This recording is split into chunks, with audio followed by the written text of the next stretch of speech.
त्याने निवडणूक आयोगाने शेण खाल्लेलंच आहे आणि त्या शेणाची किंमत सकाळी मी आकडा सांगितला किती 1000 कोटीचा आहे.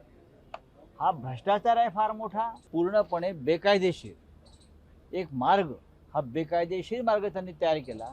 त्या मार्गावरून ते गेले आणि निवडणूक आयोगाने निर्णय आधीच ठरवलेला होता. निवडणूक आयोगाचा निर्णय हा आधीच ठरला होता. तो निर्णय ठरावा यासाठी फार मोठं षडयंत्र रचलं गेलं आणि निवडणूक ठरल्यावरती हे लोक गुवाहाटीला गेले. निकाल आधी ठरला आणि नंतर हे लोक गुवाहाटीला गेले. निवडणूक आयोगाला बदनाम करायचं त्यांना माहीत आहे.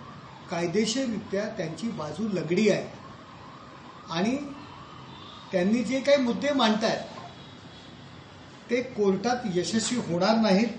महाराष्ट्रातील जनतेने शिवसेनेचं नेतृत्व कोण, उद्धव ठाकरे की एकनाथ शिंदे, हे लोकांनी सिद्ध केलंय.